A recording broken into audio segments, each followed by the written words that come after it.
If you have ever wondered exactly how fast a motorcycle can actually go before it kills the person on it, this list answers your question in 10 different ways. Because going fast on a motorcycle is a stupid thing to be good at. The faster you get, the smaller the margin between record holder and obituary. And the men who chase that margin for a living tend to find the bad side of it more often than the marketing department would like to admit. 10 of those men are on this list. And by the end of this video, you might find yourself wondering which one of them should have just walked away. First, we have Sylvester Roper in 1896. Sylvester Roper was a 72-year-old engineer from Boston who had been building steam-powered two-wheelers since 1867, which puts his career as a motorcycle inventor 29 years deep before there was even a word for what he was doing. The man invented the shotgun choke as a side project. He was not some Sunday tinkerer.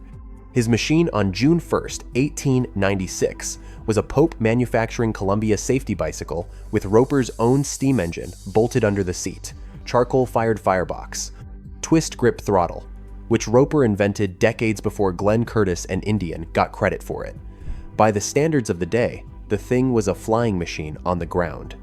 By the standards of a bicycle velodrome in Cambridge, Massachusetts, it was also an accident waiting for a crowd. He took it to the Charles River track to pace professional cyclists. None of them could keep up. He hit a flying mile in 2 minutes and 1.4 seconds, which works out to 40 miles per hour. 40 miles per hour on a wooden velodrome in 1896 was the fastest anything on wheels had ever been recorded going, which is either impressive or a warning, depending on which side of the fence you are standing on. Several laps in, Roper wobbled and fell. The autopsy ruled heart failure. Nobody could tell whether the heart attack came before the crash or after. What the Boston Globe noted was that he had cut the steam off before he fell, meaning he sensed something was wrong and made the machine safe before he lost consciousness. His last engineering decision was to protect the people watching him die. So here is what the people watching did for him in return. They asked a 72-year-old to push an experimental steam motorcycle to its top speed in front of a paying crowd. No medical screening. No safety equipment. On a track built for bicycles, the first motorcycle fatality in human history happened because the venue needed something to sell tickets with, and Roper was it. Next, Elmer Trett, 1996. Elmer Trett built Top Fuel motorcycle drag racing into what it is. 8-time national champion. The first rider in history to break 200, then 210, then 220, then 230 miles per hour in sanctioned competition. The National Hot Rod Association later named him the 50th greatest driver of all time, and he was the only motorcycle racer on the entire list. If you have never heard of him, that is not a you problem. That is a sport that forgot to market itself problem. His bike was built almost entirely by hand in his workshop in Demorest, Georgia, nitromethane-fueled, Kawasaki-based multi-cylinder, after Harley-Davidson pulled their drag racing support. 3 weeks before he died, Trett ran a 6.06 elapsed time at 234 miles per hour, one of the fastest motorcycle drag passes ever recorded, built in a garage in Georgia. September 1st, 1996. Indianapolis Raceway Park. An exhibition run took place because Top Fuel Motorcycle was not an organization points class. He was there to promote a discipline the sport was happy to exhibit but not responsible for. He hit the lights at 232 miles per hour and came off the bike at the top end. The organization's own spokesman, Jim Edmonds, on the record, he just lost control when he passed the finish line. We don't know why or how it happened. Trett hit a sand trap at full speed, suffered severe head injuries, and was pronounced dead about an hour later. Now, Trett's motorcycle was the most advanced drag bike on the planet. The track was a quarter-mile strip designed for cars decelerating from much lower speeds. The shutdown zone was sized for what the organization officially sanctioned, and Top Fuel Motorcycle was officially nothing. So, when he ran out of track, the infrastructure was whatever happened to be lying there. 3 years later, the class kept running, largely unchanged. The footage got shown once on the track's big screen, and then the organization locked it away. The man who built the sport died at the end of a track that was never built for him. Joey Dunlop, 2000. How fast do you have to be going for a motorcycle to kill you? Turns out a 125cc Honda in the rain could. On July 2, 2000, Joey Dunlop rode a Honda RS 125. The circuit was Parita Kose Klustramica, a 6-kilometer street course outside Tallinn that had been hosting races since 1933. Trees lining both sides of the road. Dunlop had already won the 750cc and 600cc races that day. He was leading the 125 when the rain came in. He lost the front. The bike went into the trees. He was killed instantly. Estonian Race Control sent the class out onto a wet street circuit lined with trees, with no barriers between the racing line and the trees, after the headline rider had already raced 2 larger classes that same day. The Parita circuit had run on the same safety standard since 1933. No runoff, no catch fencing. Joey Dunlop is the most decorated road racer in motorcycle history. 26 Isle of Man TT wins, 24 Ulster Grand Prix wins, 5-time Formula One World Champion, OBE. 48 years old, and still winning races other riders could not finish. The bike owned by his friend Andy McMenemy's team. McMenemy had taken his own life weeks before. Dunlop had skipped his home race in Northern Ireland to fly to Estonia and run McMenemy's bike for him. The people who knew him said he was racing to get out of his own head. The organizers did not ask why he was there. They just put him on the start line. Dunlop had a private rule about wet weather and broke it because the show was running. Within hours, the Estonian government replaced their national website with a tribute to him. They did not close the circuit. That took 6 more years and another death. David Jeffries, 2003. The Isle of Man mountain course is 37.5 miles of public road. No runoff. Telegraph poles lining the racing line. And a volunteer marshal system that relies on someone turning up on a Saturday morning and waving a flag when something goes wrong. David Jeffries was 30 years old, the fastest rider the circuit had ever seen. 9 race wins, 3 hat tricks. At the time of his death, he held the outright lap record for the entire course. His father, Tony, was a 2-time winner there. His uncle Nick won it too. His grandfather co-founded the Scott Trial. The man was bred specifically for this course. His machine, on May 29, 2003, was a 1000cc TAS Suzuki GSX R1000. He was in a practice session, second flying lap of the afternoon. His opening lap had been logged at 125.2 miles per hour. He was approaching the high-speed left kink between Glenvine and Crosby, flat out in top gear at 160 miles per hour, when another rider's machine had dropped oil on the road ahead of him. The marshal stationed at that section, whose job was specifically to flag hazards like oil on the racing line, did not wave the flag. Jeffries hit the oil at full speed, left the road, and struck a telegraph pole, killed instantly. The crash brought down telegraph cables across the road. Jim Moody, directly behind him, hit the wires and suffered neck injuries. John McGuinness, behind Moody, managed to stop. The ACU launched an inquiry. The Crosby section was renamed DJ's Corner by the riders who kept going back to race there. The volunteer marshal system that failed to flag the oil remained structurally unchanged. You are on a closed public road at 160 miles per hour, and the only thing standing between you and an oil slick is someone who showed up on a Saturday morning to volunteer. Paul Dobbs, 2010. Ballygarry. Riders at the Isle of Man TT called it Ballascary, which is not a nickname. That is just the honest version of the name.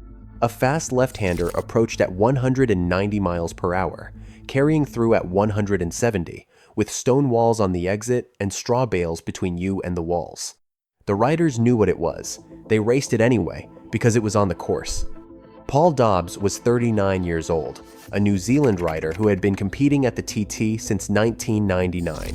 He named his youngest daughter Hilberry after a corner on the mountain course. His wife Bridget later said he knew exactly what the TT was and chose it anyway. She is right, that is not the point. June 10th, 2010, second Supersport race. Dobbs leaned too far into Ballygarry, lost control, hit the straw bales and then the wall, thrown approximately 15 meters down the road.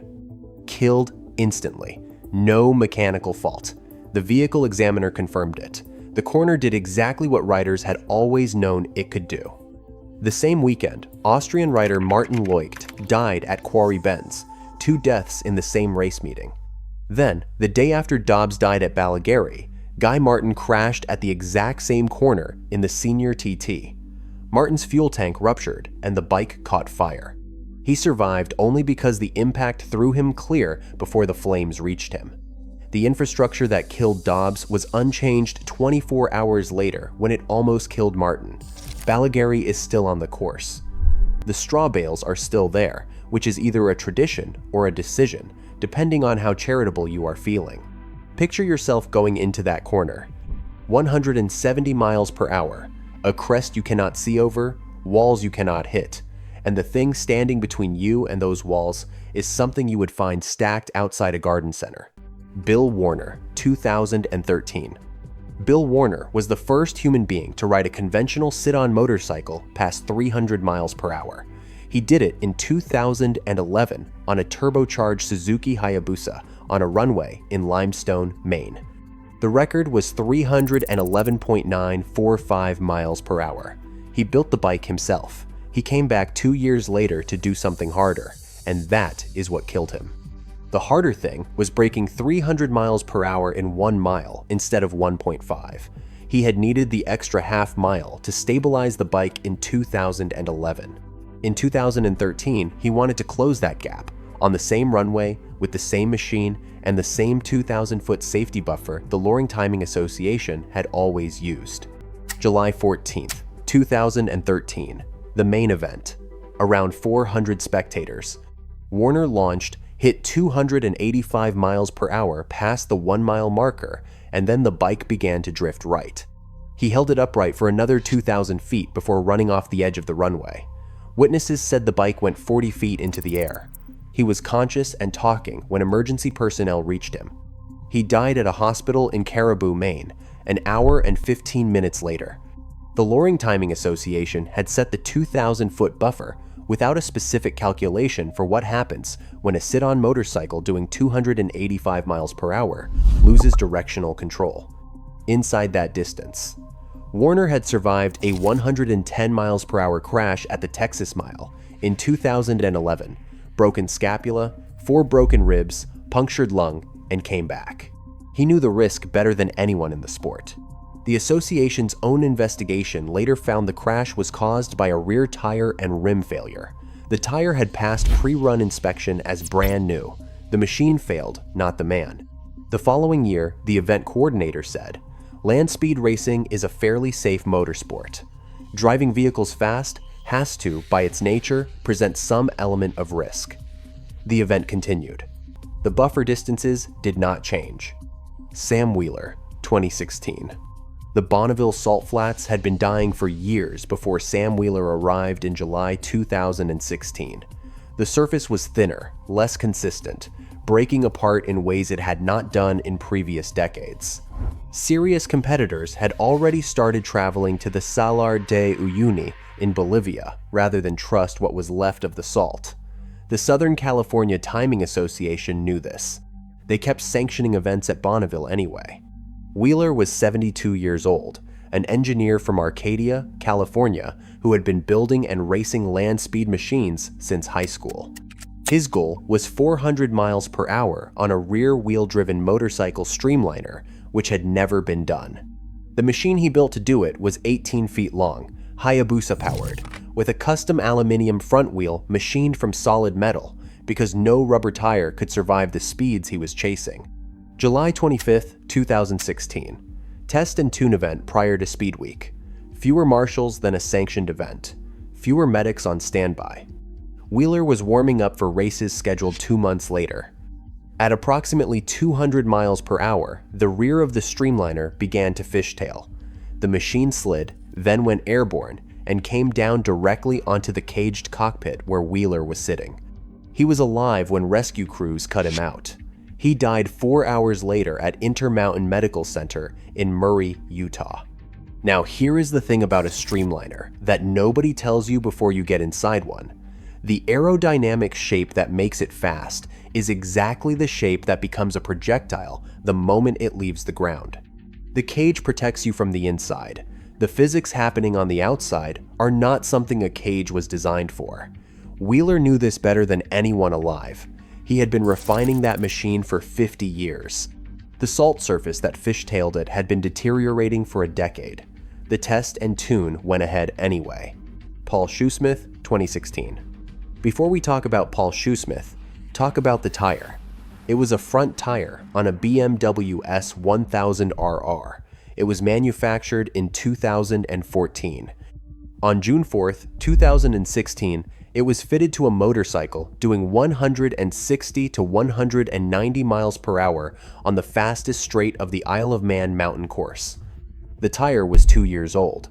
There was no regulation saying it could not be used. The bike passed scrutineering that morning. Nobody checked the tire's age. Shoesmith was 50 years old, owned and ran his own race team, and had been competing at the Isle of Man since 2005. Earlier that same day, he had posted his fastest ever lap of the circuit at 125.896 miles per hour. He was not a beginner. He was a man who knew the course and came back to it every year. Evening, solo practice session, Sulby Straight. The bike hit a depression in the road at speed. The front wheel lifted 12 inches off the surface. When it came back down, the tire exploded on the sidewall. Shoesmith was thrown over the handlebars. The bike hit a tree. The coroner recorded that he was decapitated on impact, killed instantly. The inquest verdict was misadventure. The coroner noted the rider was ultimately responsible for tire selection. That is the system formally placing the decision about a load-bearing safety component at 190 miles per hour onto the person who died. You buy a tire, it passes inspection. There is no rule about how old it can be. You ride it at speed on a public road circuit lined with trees. It fails. And the official conclusion is that this was your call to make. That is not misadventure. That is a gap in the rules that the rules refuse to acknowledge. Carlin Dunn, 2019. He was 20 yards from the finish line. Carlin Dunn had won Pikes Peak 4 times. He broke the sub-10-minute barrier on the mountain in 2012, the first motorcycle rider in history to do it. He qualified on pole for the 2019 race with the fastest motorcycle qualifying time of the week. On race day, he led through the first 3 sectors. He was defending champion. He was riding a pre-production Ducati Street Fighter V4 that had never been raced in competition before. He was 20 yards from the finish line when his front wheel spun out on a high side, and he was thrown from the bike across the road and 30 feet down an embankment. Witnesses initially gave thumbs-up signs. They thought his arms were moving. They were not. His heart stopped in the medevac helicopter. The bump that witnesses believe triggered the crash was known. Riders had been talking about a hump in the road near the summit during morning practice. You know about this bump. You heard about it at the rider briefing. You felt it on your warm-up run. The race went out anyway, and Dunn was the last motorcycle on the mountain. The Pikes Peak investigation said it could not confirm the bump as the cause. What it could not deny was that a road surface inconsistency near the summit had been flagged by riders on the morning of the race, and the race ran anyway. Dunn was the 3rd motorcyclist to die there in 6 years. The local police did not investigate because it was, in their words, basically a sporting event. The event organization reviewed itself and found the protocols had been followed. Here is what that means. A bump near the summit was flagged at the rider briefing. You heard about it. You felt it on your practice run. The defending champion, on an unraced prototype, was the last motorcycle on the mountain when he went down. The people with the authority to investigate decided it did not require investigation. Motorcycles were removed from the program the following year. As of 2024, they had not returned. Ralph Hudson, 2020. Ralph Hudson had already finished the run when the wind caught him. He was 69 years old, the FIM world record holder for the fastest sit-on motorcycle ever ridden, 297.97 miles per hour, set in Bolivia in 2018. His lifetime goal was 300 miles per hour, ratified, on the salt. Bolivia had given him 304 on a one-way pass he could not back up for official ratification. August 14th, 2020 was supposed to close that gap. He made the run. He hit the timed mile. He came through at speed and exited the measured section. The record attempt, by any reasonable definition, was already over. Then a gust of wind caught the bike at 252 miles per hour, and the motorcycle entered a tank slapper it could not recover from. Hudson tumbled from the bike. He was conscious and talking when they reached him. He was airlifted to Salt Lake City, stabilized in the ICU, and fought for 23 days. He died on September 6, 2020.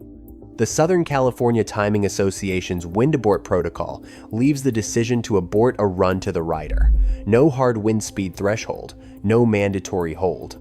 A 69-year-old man on a degraded salt surface doing 250 miles per hour on a sit-on machine with no aerodynamic wind compensation made a judgment call in the absence of a rule that would have made it for him. And then the wind made it for him instead. Think about that. He had already set the record. The timed section was behind him. He was decelerating. And the protocol had nothing to say about what happens to a 250 miles per hour motorcycle after the clock stops. That is not a gap nobody noticed. That is a gap nobody wrote a rule for. His 297 miles per hour record is still the fastest a human being has ever ridden a sit-on motorcycle. The 300 miles per hour barrier for that class remains unbroken. He was 23 days away from holding it. At the start of this video, I asked you which one of them should have just walked away. Having gone through all 10, I am not sure that is the right question anymore. Most of them understood the risk better than the people running the events. Most of them made their own call. The problem is that the call was always theirs to make, because nobody else was going to make it for them. That is not a sport. That is a liability waiver with a timing system attached. If you want to tell me the fastest you have ever been on a bike, and whether any of this changed how you think about that number, drop it in the comments. And I'll see you in the next video.